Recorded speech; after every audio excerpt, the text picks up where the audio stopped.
안녕하십니까. 평생투자 파트너입니다. 2017년 11월 20일 지금 시간이 늦었습니다. 8시 정도 됐습니다. 오늘 좀 일이 좀 많아서 좀 늦게 방송하게 되었습니다. 오늘 방송할 내용을 먼저 좀 순서를 정해보면, 일단 시황에 관련한 좀 이야기, 그리고 뉴스를 소개해 드리려고 하는 거고요. 두 번째는 현재 시장의 어떤 주도 섹터가 IT, 헬스케어 쪽인 거는 이제 다 아시잖아요. 이쪽이 글로벌도 그러느냐 혹은 국내만 그러느냐 좀 확인해 보고, 이것이 맞다면 2018년도에는 이 추세가 이어질지, 그렇다면 어떤 종목이 어떤 업종 혹은 종목 정도로 한번 관심 있는 걸 한번 좀 말씀드려 보겠습니다. 제가 보통 이렇게 좀 늦게 방송을 하는 날은 좀 정신이 없습니다. 보통 아침 일찍부터 깨어 있다 보니 지금 시간은 머리가 아주 멍한 시기인데요. 한번 잘 마무리 해보겠습니다. 일단은 이 이야기를, 최근에 코스닥이 아주 강한 상승을 하고 있는 거는 많이 들어보셨을 거잖아요. 그러면 지금 달리는 어떤 이런 말에 올라타야 되느냐 라는 질문을 하게 되면, 지금은 저는 좀 그런 말을 할 것 같아요. 지금은 저라면 너무 부러워하지 말라라는 좀 이런 정도 이야기. 반드시 사실 매매할 때는 어떤 원칙이 있어야 됩니다. 그 원칙에 맞는 어떤 박스권을 돌파한다든지 눌려서 반등을 확인하고 매매한다든지, 반드시 꼭 어떤 본인의 원칙대로 그 타이밍에 맞춰서 꼭 매매를 해야 됩니다. 그리고 또 하나는 보통 지금 아마 그런 말을 많이 들었을 거예요. 지금 헬스케어 쪽이라고 하면 어떤 대장주들이 있잖아요. 지금의 대장주라고 하면 셀트리온, 한미약품, 삼성바이오로직스, 신라젠 이 정도가 아마 최근에 가장 이슈가 됐던 대장주인데, 대장주를 매매 못한 개인 투자자들이 보통 많이 유혹에 넘어가는 것이, 증권방송이나 뉴스나 이런 곳에서 어떻게 나오냐면, 아직 덜 오른 종목을 매매하라 라는 거에 가장 유혹을 많이 되는데, 이것은 좀 주의해야 됩니다. 덜 오른 종목은 덜 오른 이유가 있습니다. 이유가 있고, 그러니까 진짜 주도주면 주도주를 매매해야 됩니다. 왜 주도주를 매매 못했다고 2등주, 3등주를 매매하냐 이거죠. 그렇죠? 그래서 예를 들어서 이렇게 볼게요. 주도주가 이렇게 간다고 하면 덜 오른 주들은 이렇게 가거든요. 이렇게. 그럴 때 너무 높아 보이는 경우가 있고, 이걸 기준으로 보면, 이거는 2등주 같은 경우는, 이게 1등주라고 하면 1등주가 높아 보이는 거에 비해 1등주를 기준으로 하면 이거는 덜 오른 것처럼 보이거든요. 근데 이 순간에 만약에 매매를 하게 된다면 저는 이걸 그냥 매매를 할 것 같아요. 그래야지 더 가는 게 더 가거든요. 이거는 앞으로도 더 이렇게 천천히 갈 수 있는 거예요. 왜 그러냐면 1등주라는 것은 시장의 온갖 어떤 집중 혹은 수급에 집중을 받는 거잖아요. 수급. 그렇죠? 이 수급이 이쪽으로도 계속 갈 거라는 거예요. 여기 계속 가던 게 갑자기 이쪽으로 들어간다거나 이러기는 좀 힘들거든요. 어느 정도 들어갈 수는 있겠죠. 그렇죠? 좀 순환매하는 어떤 형식으로. 하지만 그래도 오리지널 그 주도주를 매매하자라는 겁니다. 그렇죠? 그러니까 이거를 비유하긴 좀 그렇지만, 예를 들어서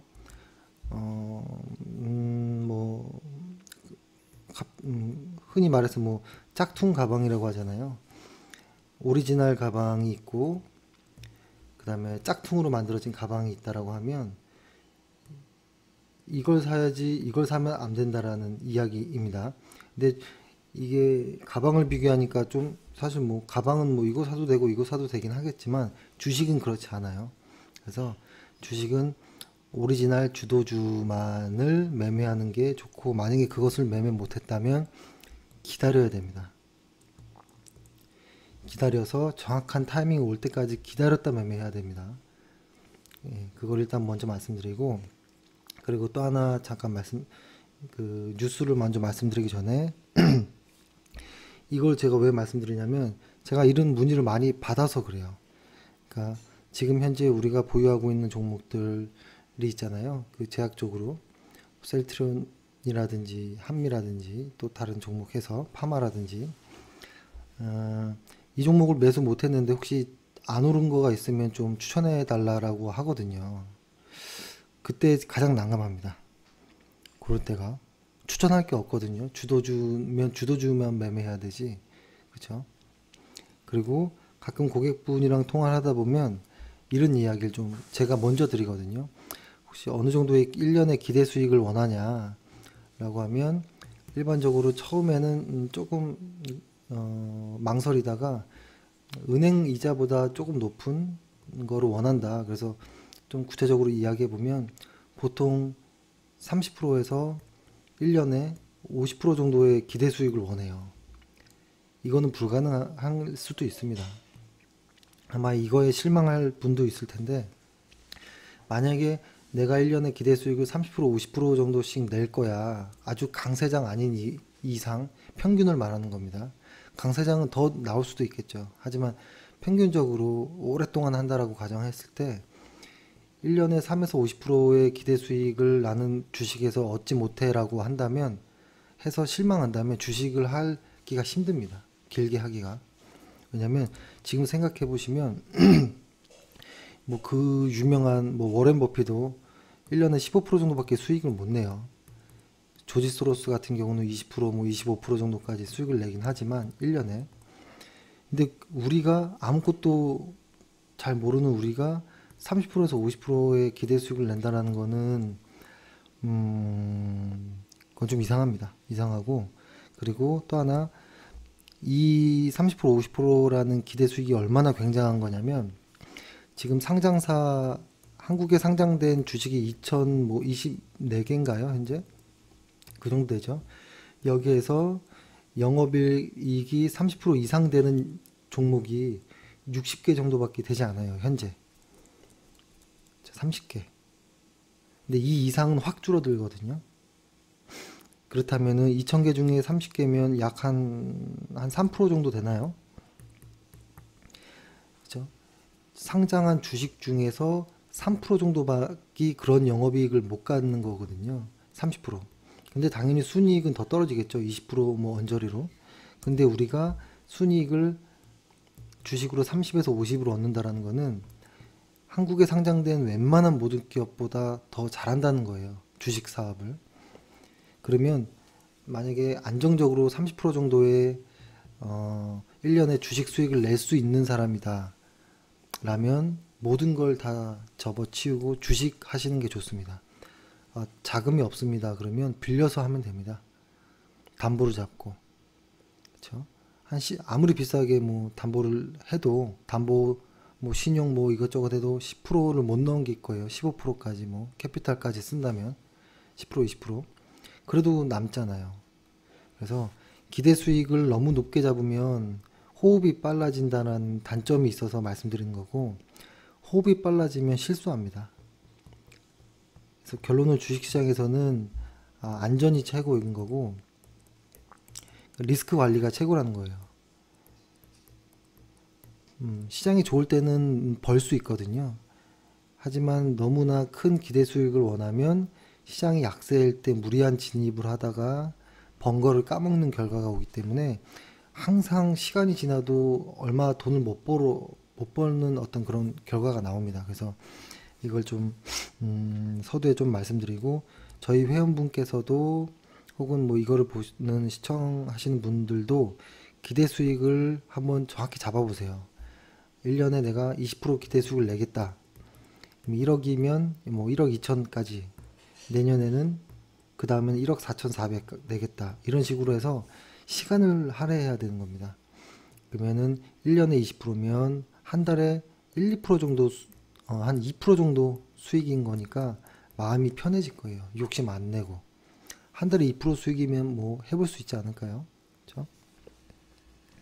그래서 가끔 어떤 과대나 허위 광고들이 많아요. 주식시장은 뭐 7월 수익률 뭐 400%, 뭐 8월 수익률 뭐 500%, 뭐 무슨 어디서 인증 이런 거 있잖아요.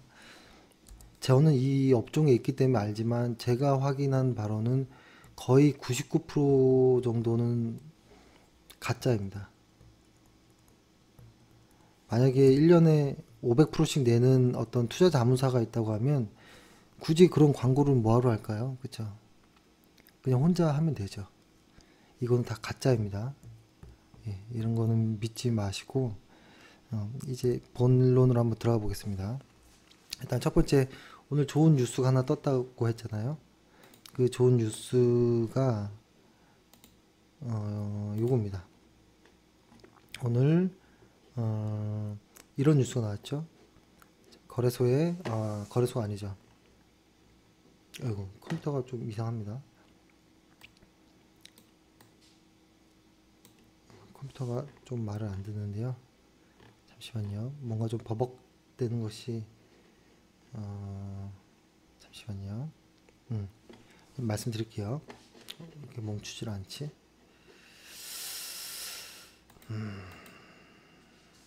잠시만요. 이 지금 뭔가 노트북이 뭔가 약간 애매한데요. 제가 다시 한번 펴볼게요.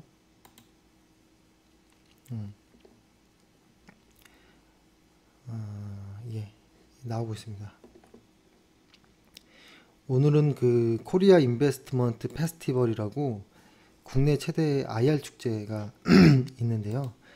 여기에 오늘 관한 어떤 기사를 좀 알려드리려고 합니다. 그래서 이거는 그냥 제가 말씀드리는 것보다 읽어드리려고 인터넷을 띄웠는데 인터넷이 잘 안 되는데 잠시만요. 좀만 기다려 볼게요. 참고로 제가 컴맹 수준입니다. 거의 컴맹 수준이라서 컴퓨터를 거의 다룰 줄 모릅니다. 그래서 보통 개인 투자자 연세가 좀 있으신 분들이 나 컴퓨터 못해 하면서 주식을 좀 어려워하는데요. 거의 뭐 저도 그 정도 수준입니다. 그래서 그런 걸 또 말씀드리고 뭐가 이렇게, 그러니까 최근에 이게 문제인 것 같아요. 이게 인터넷이 인터넷이 너무 이상한 광고들이 너무 많아요. 뭐 하나 보려면 답답해집니다. 오늘따라 유난히 제 컴퓨터가 이상한데요. 잠시만요. 너무 심하네요. 예, 제가 이거 다시 폈는데요. 오늘 너무 심하네요. 그쵸? 일단 이걸 빨리 넘어갈게요. 일단은 뭐냐면 금융위의 그 최종구 위원장이 코스닥의 어떤 적극적인 모험 자본을 공급하는 투자자에게 인센티브를 제공하겠다라는 이야기를 좀 했습니다. 그러니까 여기에는 국내뿐만 아니라 글로벌 펀드 매니저들, 뭐 기관 매니저들 다 오거든요. 여기에다 대고 대놓고 얘기한 거거든요. 그러니까 지금 어떤 일각에서 나오는 이야기들, 그리고 이것이 뜬소문이다라고 하는 뭐 이런 이야기들을 그냥 오늘 거의 확정시켜주는 어떤 대답이었던 것 같습니다. 그 중에서도 개인 투자자의 투기판으로 불리던 코스닥 시장을 확 바꾸겠다라는 말, 그리고 어떤 코스닥 상장 시스템, 상장할 때 상장 시스템을 수익성 등 어떤 재무 상태 위주에서 성장 잠재력 심사로 좀 바꿔보겠다 라는 이야기를 좀 합니다. 아이고, 이거 뭐 이렇게 광고들이 이렇게 많을까요? 그리고 여기 또 보면 여기도 요 말도 있네요. 해외 투자자에게 설명을 했는데 뭐냐면 기획재정부 1차관 이 얘기를 했습니다. 외국인 투자자 사이에 한국 정부가 기업 활동을 위축시키는 정책을 펴고 있다라는 오해가 있다.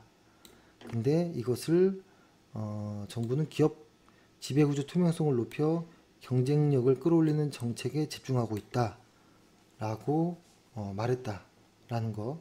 그리고 수익성과 안정성이라는 원칙을 유지하면서 국민경제에 기여하는 방향으로 연기금, 자산운용을 기금을 투자할 것이다. 저는 연기금이라는 어떤 뉘앙스도 있다라고 봅니다. 그죠? 국민연금은 그죠? 여기 써 있죠. 그러니까 이 말은 지금 뭐 약간 정치적인 어떤 것을 견지하는 이야기도 좀 있는 것 같아요. 그죠? 지금 대기업들을 어떤 좀 많이 좀 관찰하고 제재하고 공정하게 하자라고 하고 있고, 중소기업은 살리자라는 취지이고, 이것을 연기금으로 어느 정도 좀 활성화시키겠다라는 이야기고, 여기에 그 뭐냐면 그 모험자금이라고 하는 것은 이런 거겠죠. 모험자금이라고 하는 것은 어떤 그 엔젤 투자라든지 어떤 그 투자 회사들 있잖아요. 저 상장을 적극적으로 이제 좀 돕는 투자 회사들에게 인센티브를 제공하는 것도 중요하지만, 그런 투자자들이 가장 희망하는 것은 자기의 자금이 언제 회수되느냐가 가장 중요한 문제거든요. 회수 기간. 근데 지금 성장성이 높은 어떤 기업을 찾았을 때 그 기업을 잘 다듬어서 상장시키는데 성공을 해야 인베스트먼트 같은 곳에서 보통 그 회수를 하거든요. 상장을 해야만이 대부분 회수하는데, 그 회수할 수 있게 상장 요건을 어느 정도 성장성으로 좀 대체하겠다. 과거의 실적보다는. 이런 이야기는 상당히 중요하다고 보여지고, 그 다음에 그러려면 기존에 있던 어떤 코스닥 시장이 활성화돼야 되는 거거든요.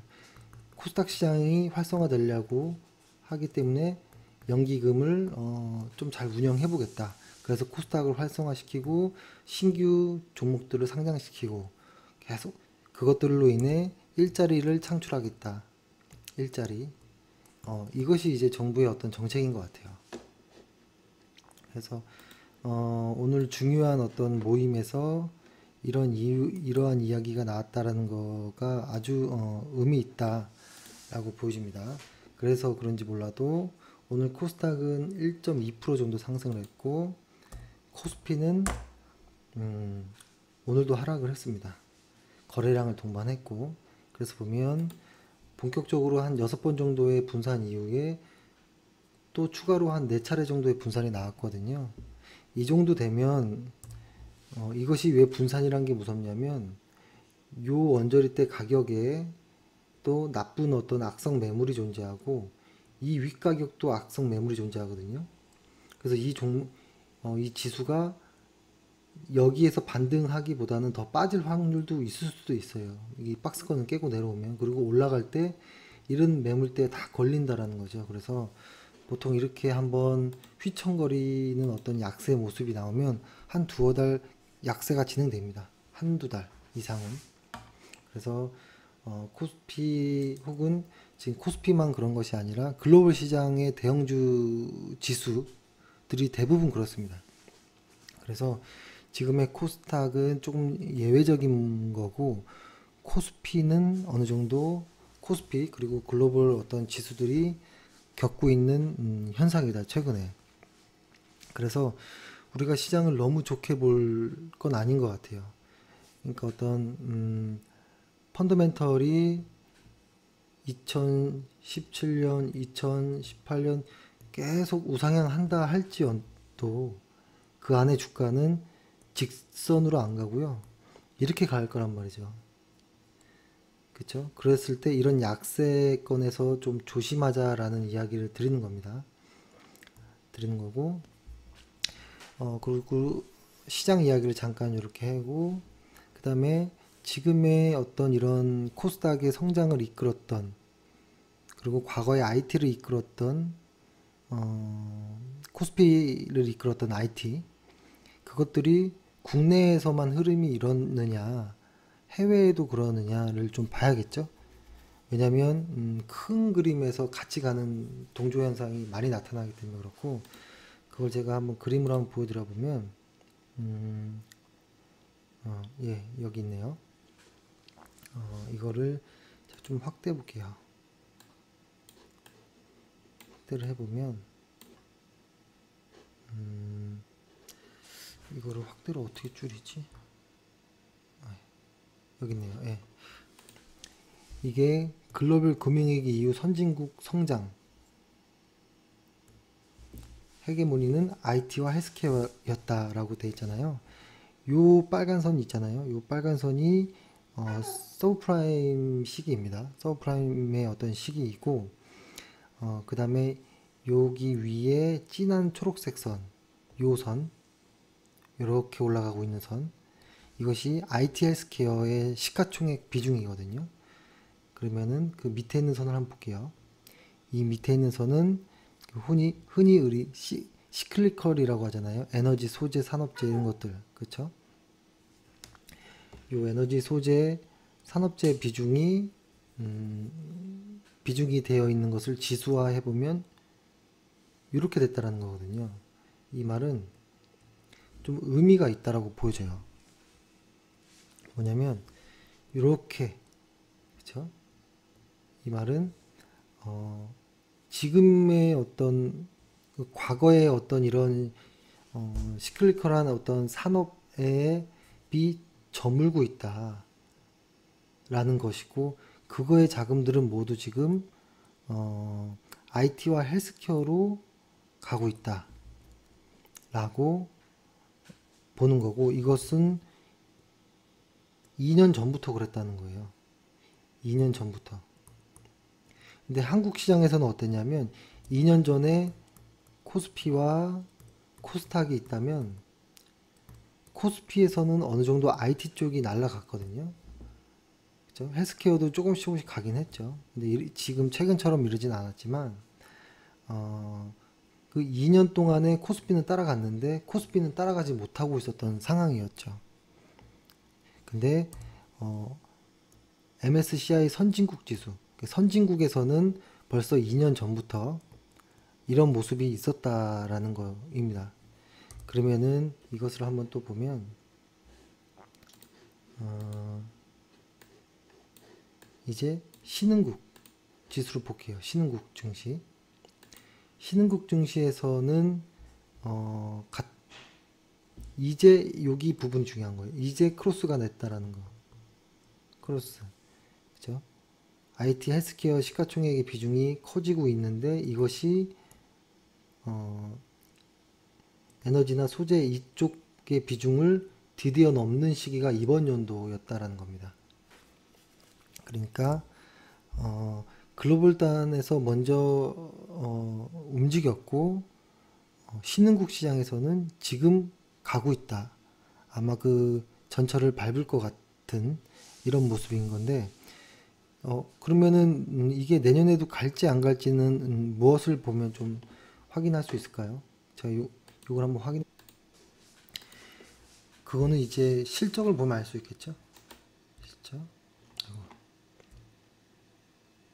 실적을 보면 요거를 한번 먼저 볼까요?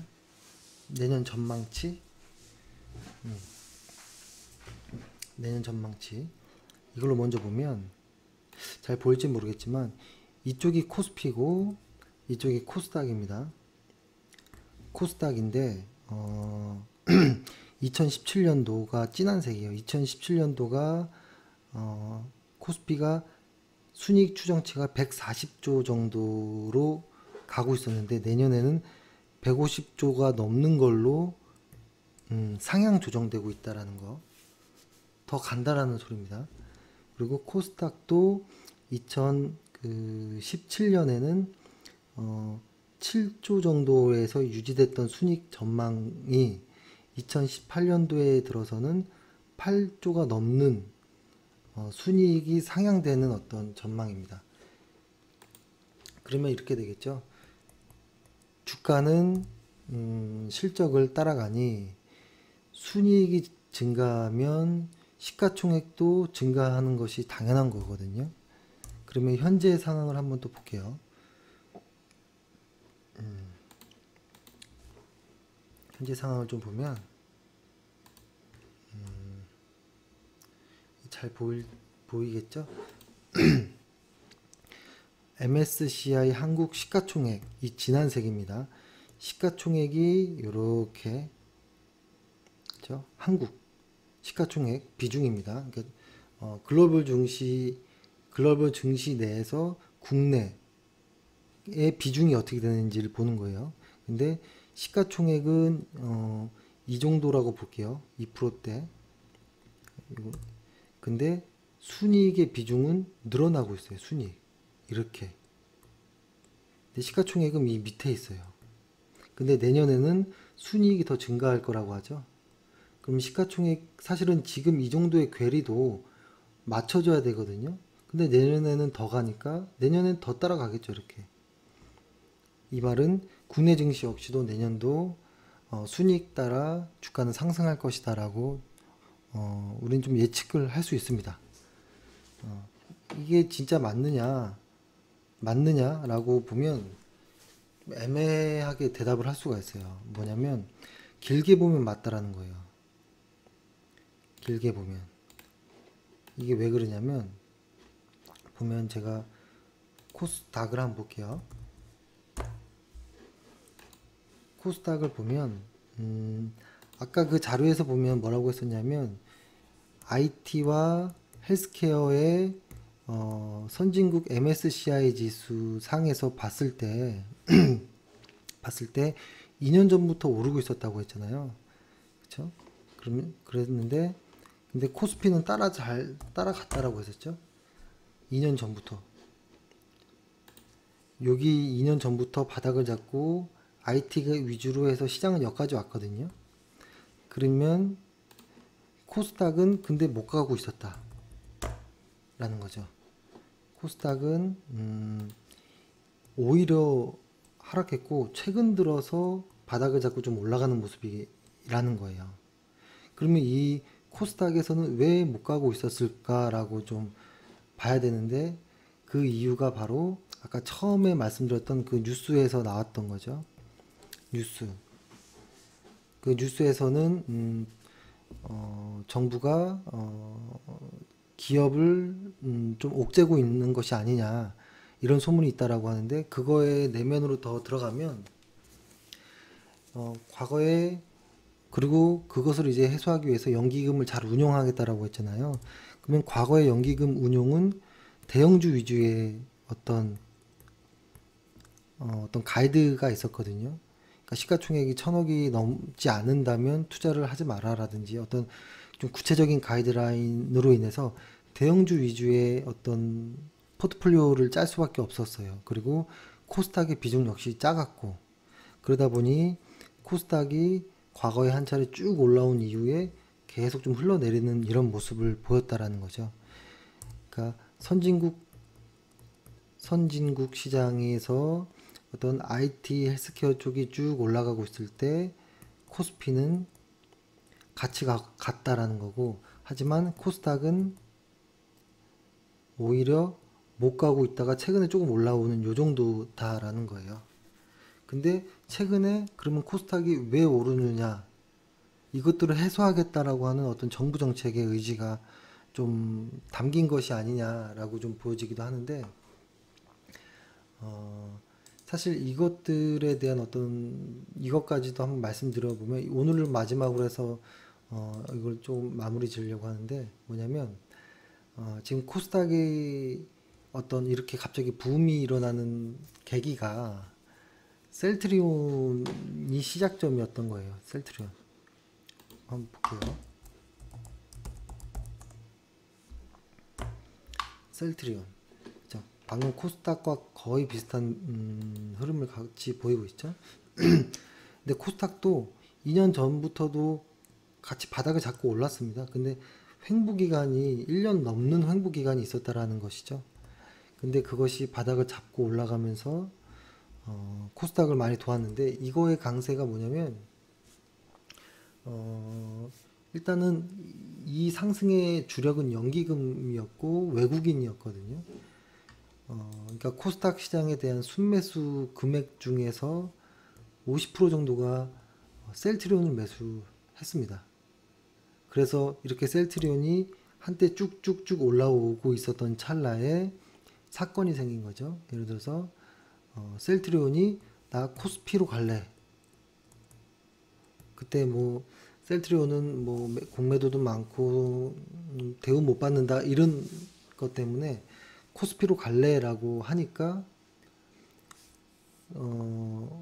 오케이라는 사인도 나왔고 그죠. 그러다 보니 수급 면에서 코스닥이 많이 처지는 어떤 이런 모습들, 코스닥이 처지는 이런 모습들이 나오니까 정부에서 이것들을 원활하게 하기 위해서 어떤 정부 정책들이 진행되기 시작한 거죠. 그렇죠?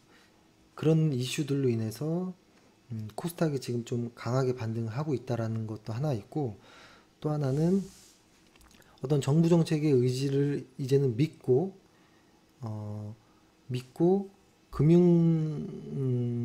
그러니까 코스피 200과 코스닥 150 구성 종목을 기초로 한 새로운 벤치마크, 그죠? 뉴 벤치마크가 새로 나온다라는 거, 이것에 대한 어떤 기대감이 있었고, 그죠? 그래서 이것을 섞음으로써 어떤 안정적인 수급을 위해서 이것을 이제 섞는 거죠. 그리고 이것을 기간으로 연기금의 어떤 비중을 좀 늘리는 이런 모습들을 좀 했던 거였죠. 그래서 현재는 이러한 정도의 모습으로 시장이 왔다라는 거면 이제 자연스럽게 좀 이야기가 연결이 되죠. 세계 시장에서 IT 헬스케어가 갔고 코스피도 같이 갔고, 근데 코스닥은 못 갔다. 근데 그것이 셀트리온이 코스피로 간다라는 어떤 이유 때문에 코스닥의 주주들이 원성이 많았고, 이것을 해결하기 위한 차원으로 코스닥도 좀 활성화시키자. 근데 그 이전에 벌써 문재인 정부는 일자리 창출이라는 큰 그림 안에서 설계가 되어 있던 부분이고 그렇다라는 거죠. 그러면 2018년도는 어떻게 될까? 현재는 어떨까라고 보는 거예요. 지금 보면 코스피, 코스닥 이렇게 나눠볼게요. 나누기가 사실 조금 애매한데요. 한번 나눠보면 코스피는 지금 주도주는 휴식을 좀 취하고 있죠. 지금 코스닥에는 주도주들이 상승하고 있죠. 그 대표적으로는 바이오 쪽이죠. IT 쪽 있고, 중국 관련 소비재들, 2차전지, 뭐 게임까지도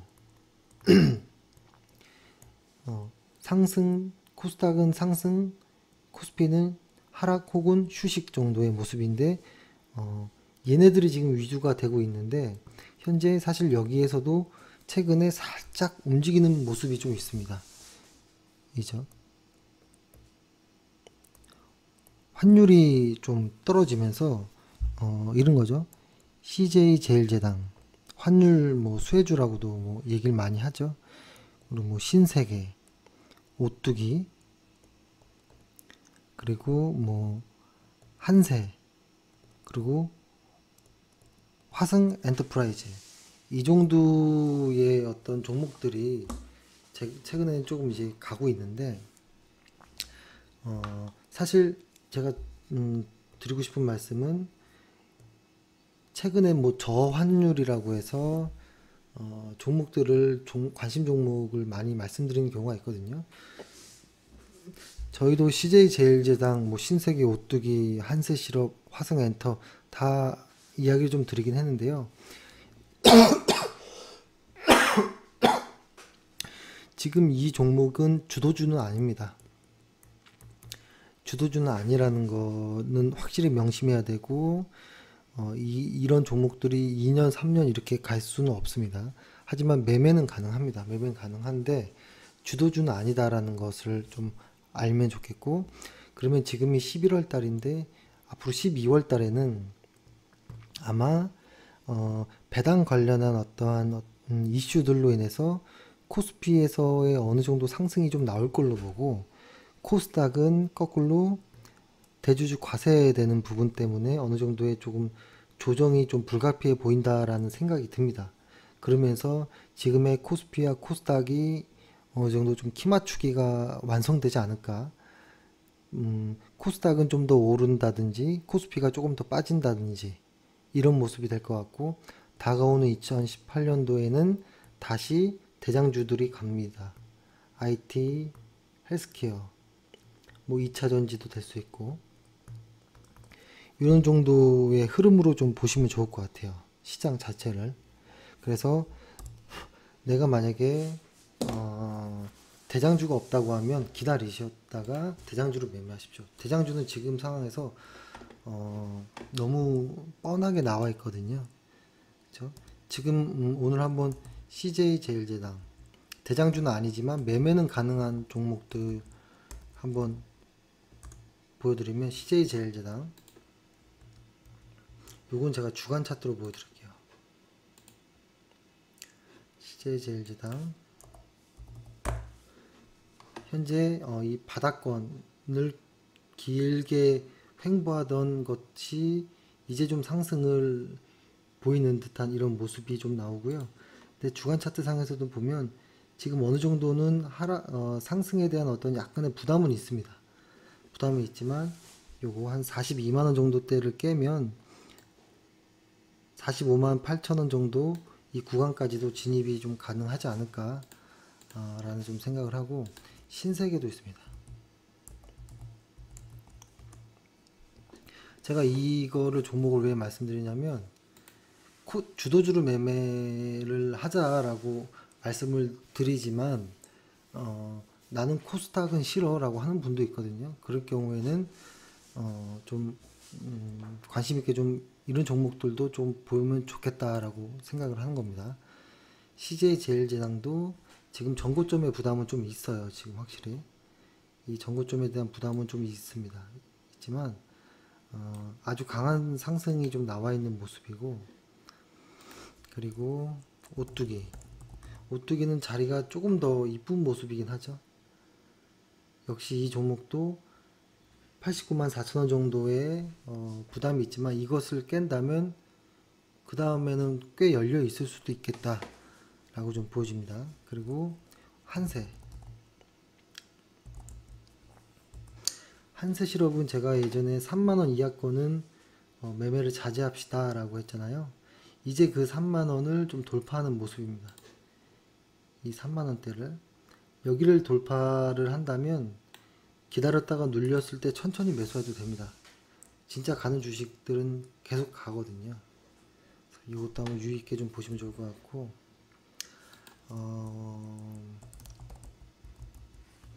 화성엔터 같은 경우에도 잘 갔는데요. 이것도 아주 제가 지금 말씀드린 5종목은 전부 다 실적이 담보된 이런 종목들을 일단 말씀드렸습니다. 그래서 한두 종목을 더 말씀드리긴 할 건데요. 일단 제가 다시 한 번만 말씀드리면 왜 그러냐면, 큰 시장의 흐름을 봐야지 주도주라는 걸 찾을 수 있는 거거든요. 그래서 말씀드리면, 글로벌 단에서 헬스케어, IT 쪽의 상승이 가장 강하고 과거에 시클리컬한 어떤 산업의 시총을 앞서갔다라는 것이고, 이것은 2년 정도 됐다라는 건데 코스닥만 못 가고 있었다. 그것이 어떤 과거 정부에 있었던 어떤 정책적인 어떤 무언가들 때문에 좀 버벅댔지만 바뀐 정부에서 그 실타래를 좀 풀었다라는 거고, 아직 뭐 다 풀렸다라는 게 아니에요. 이제 조금 풀렸다라는 겁니다. 그런 과정 안에서 코스닥과 코스피는 어느 정도 괴리를 채워 나가는 과정이다라는 거고, 앞으로 12월에는 그런 괴리가 맞춰질 것이다. 이유는 코스피에는 배당이라는 이벤트가 있고, 그렇죠?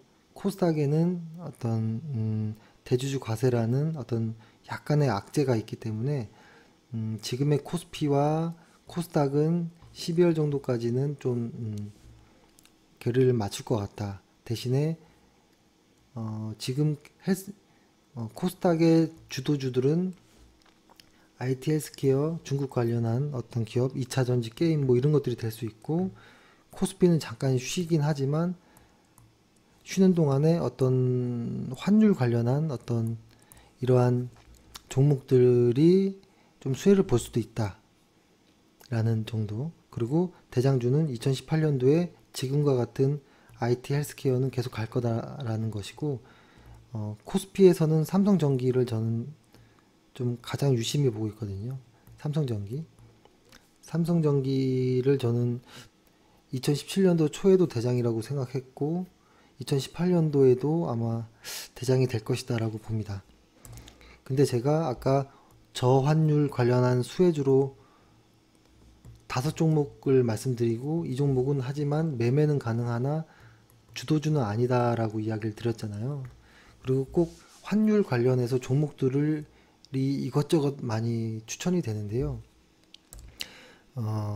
환율이라고 하는 것은 상당히 단기적인 어떤 성향의 흐름을 보여주거든요.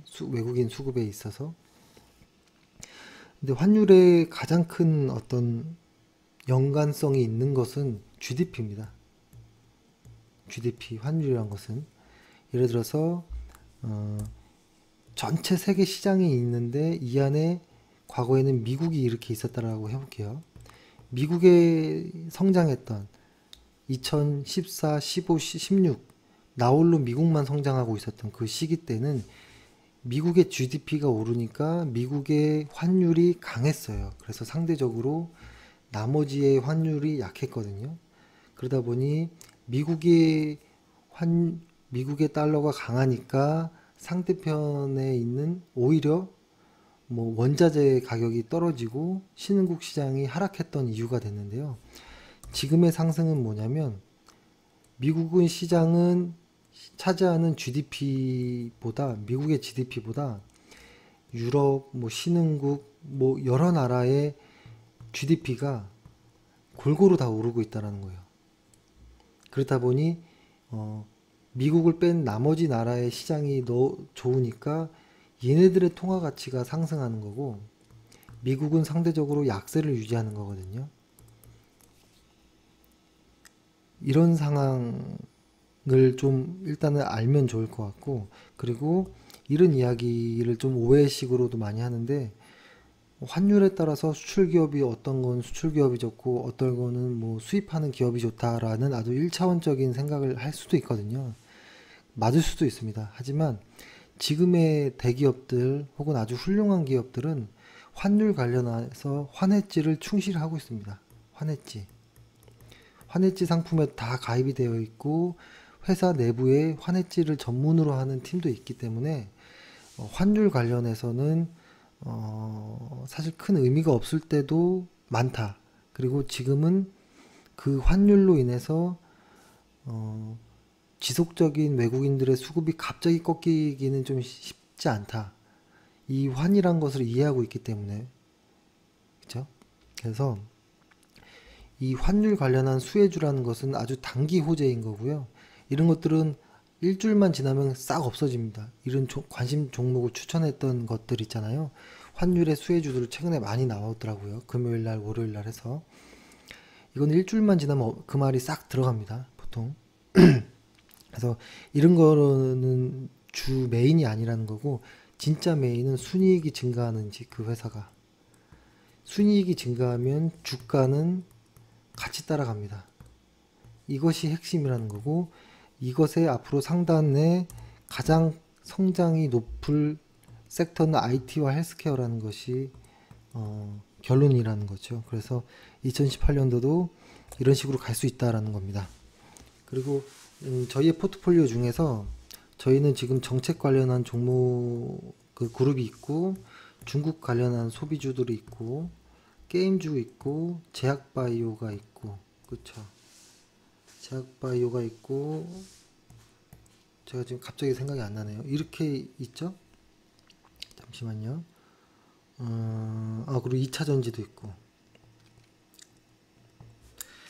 사실 지금 저희의 포트폴리오도 나쁘지 않다라고 생각하는데, 제가 앞으로 만약에 여기서 더 어떠한 무언가를 선택해야 된다면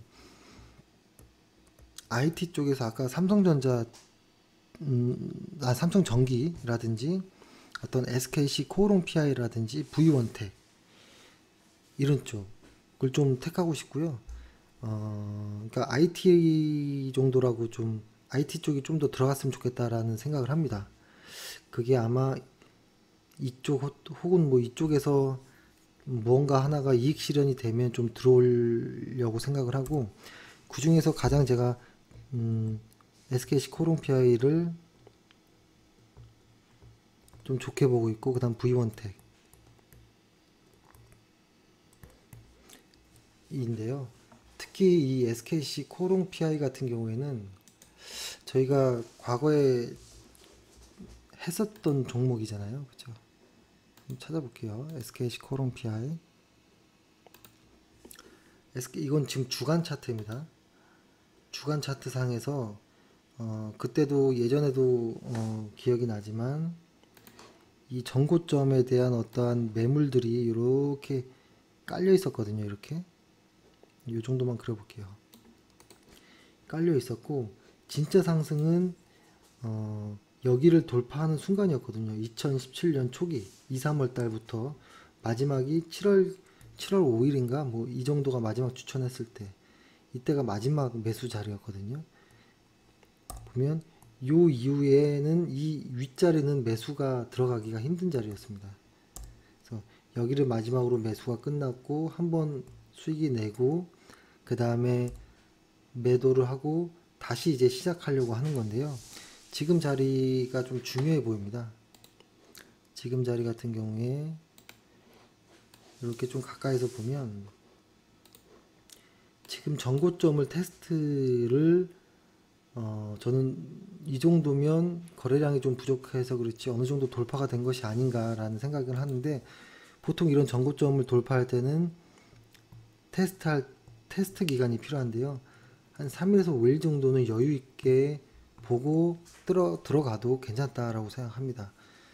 왜냐면 SKC 코오롱 PI를 제가 동영상에도 아마 좀 자세하게 설명을 했던 기억이 나서 자세히는 설명을 드리긴 좀 그렇지만, 일단 이곳에 제가 가장 좋아하는 단어가 쇼티지라는 단어. 지금 공장을 풀로 돌렸는데도 불구하고 모질라다라는 거죠. 근데 풀로 돌렸는데도 효율화가 이루어지고 있고 가격 상승의 효과까지 나오고 있거든요. 그리고 이 회사는 PI라고 하죠. 그 폴리이미드. 그죠? 이쪽에 글로벌 1위잖아요. 글로벌 1위. 글로벌 2위 하는 데가 있겠죠? 2위, 3위가 있을 텐데 얘네들과 거의 더블입니다. 그 시장 점유율로 보면. 근데 이것이 앞으로는 더욱 격차가 벌어질 것이다 라는 것이고, 아마 얘네가 지금 이제 캐파 증설을 하는 걸로 알고 있습니다. 아마 한 차례 더 큰 상승이 남았을 것이다 라고 좀 보여집니다. 지금도 꽤 많이 올라온 상황이잖아요. 보면 이때마다 매수를 쭉쭉 해서 올라가긴 했죠. 여기가 마지막 매수였고, 그렇죠? 그리고 하나만 더 보면 삼성전기도 한번 볼게요. 아이고 잘못 쳤다.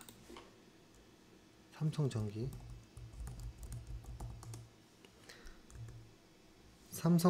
역시도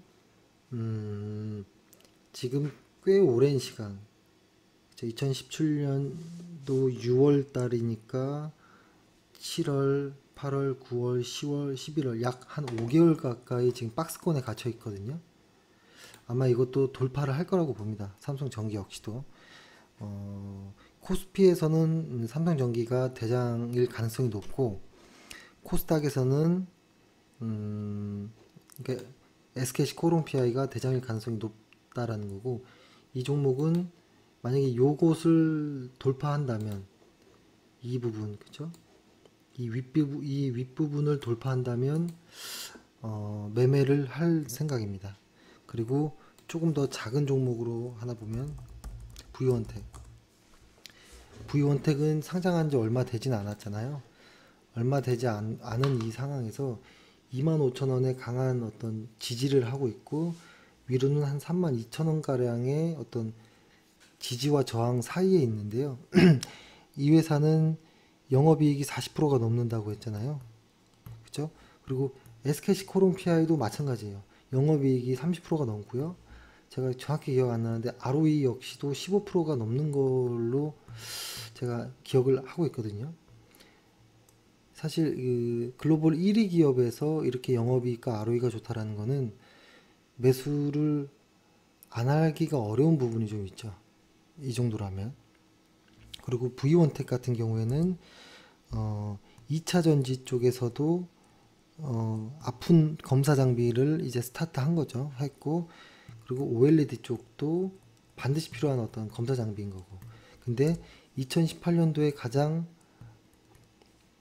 화두가 될 것들이 OLED가 될 거라고 좀 보여지거든요.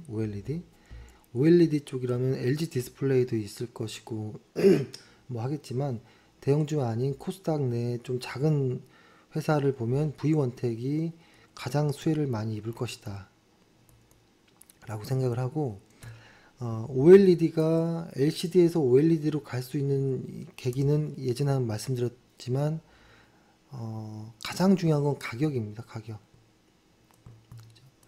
OLED가 이제 가격이 싸지고 있다. 그러니까 소비자 입장에서는 LCD와 OLED가 비슷한 가격대면 OLED를 사죠. 그렇죠? 이것이 OLED의 시장을 조금 더 개화시키는 어떤 역할이 될 것이다라는 거고, 그래서 오늘은 한 요 정도로 좀 방송을 좀 할까 합니다. 제가 좀 두서없었지만 한번 시장을 한번 일단은 볼게요. 다시 한번 시장을 반드시 봐야 됩니다.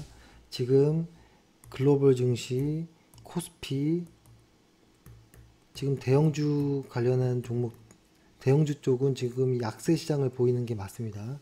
그리고 코스닥만 지금 강한 상승으로 오고 있는데, 이것이 어떤 이 괴리율은 12월경쯤에는 어느 정도 좀 괴리율이 거의 다 찼거든요. 비슷해졌거든요.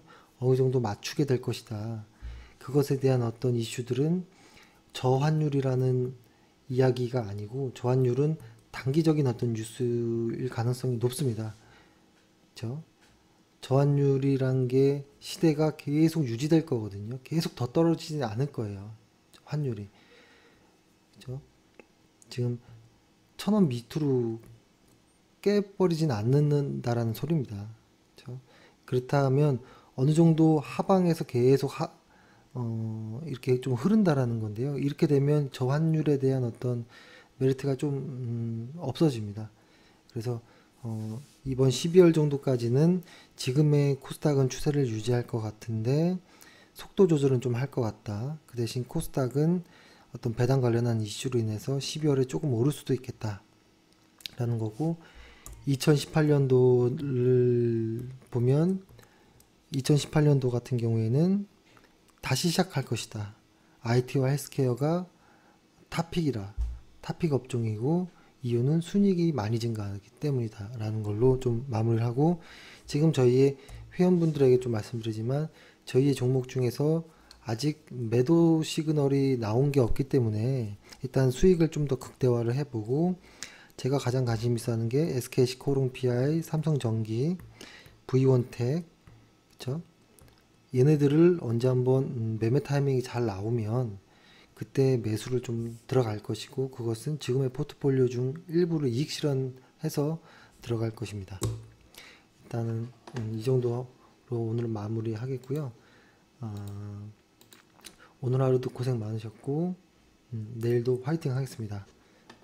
오늘 방송이 좀 매끄럽지 않고 정신없이 해서 좀 죄송합니다. 수고하셨습니다.